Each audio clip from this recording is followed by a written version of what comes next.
the gray breath of early morning Manhattan, a woman's life ended while another's fate twisted. Lowen Ashley, ghostwriter, loner, barely breathing through life's obligations, stood at a crosswalk where a stranger was struck dead. The sound of the impact echoed through her bones.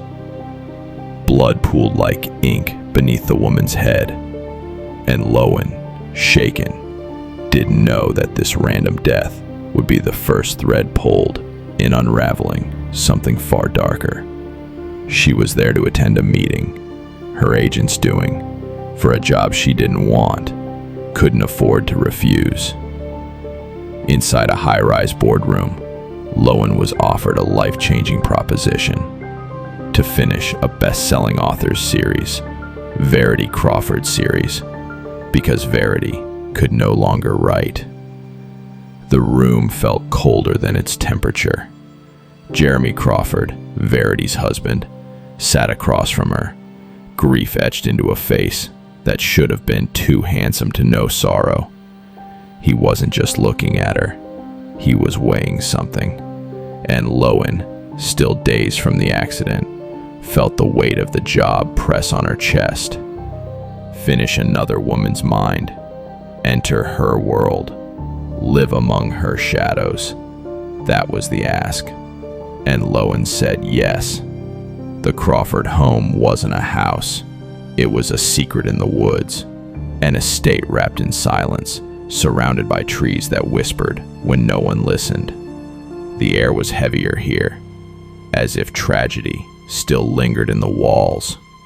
Verity was upstairs, comatose, or close to it, cared for by nurses.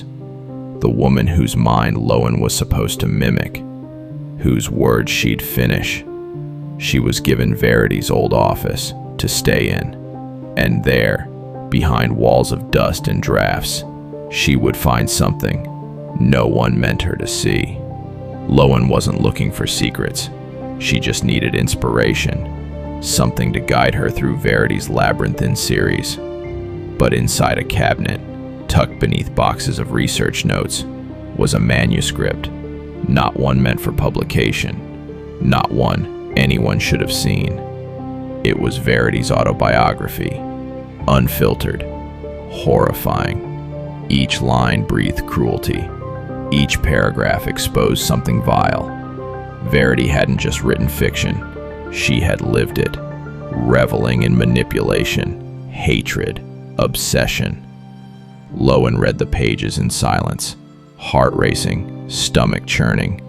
The manuscript wasn't just disturbing, it was confessional, a mirror into a deranged mind.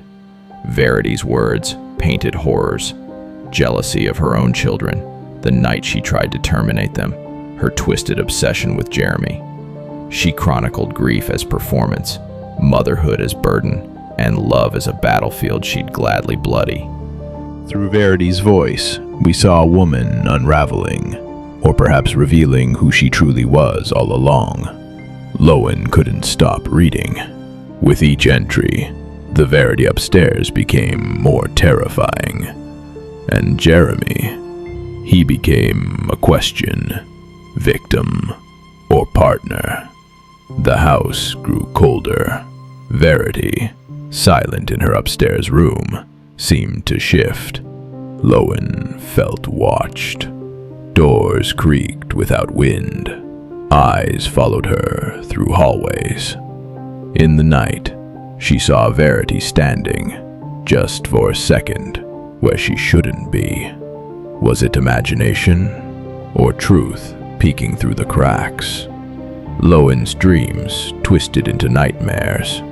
The manuscript bled into reality, and fear became her roommate. Lowen's connection to Jeremy deepened. They shared glances that lingered too long, shared pain that felt too familiar. Yet, every heartbeat of attraction was tangled in doubt. How much of Verity's story was true? How much did Jeremy know? The manuscript hinted at violence, at deception, at secrets buried in shallow graves. And the deeper Lowen fell, the harder it became to tell the difference between truth and manipulation. Lowen made a choice. Show Jeremy the manuscript. Let him read the horrors for himself. He did, and the man she thought she knew cracked. Silent fury turned to devastating clarity. That night, something shifted forever. Verity's fate was sealed. One final moment of supposed vulnerability ended with violence. Jeremy said she lunged at him, said it was self-defense. Lowen didn't question. Not then. Weeks passed. The manuscript was burned. Life, normal on the surface, resumed. Until Lowen found the letter. A letter Verity had written, hidden, unsent. In it, she explained everything, denied the manuscript's truth, claimed it was an exercise, not confession, said Jeremy was the monster, that she played along out of fear. Lowen read it again. Nothing in the house moved, but her world collapsed.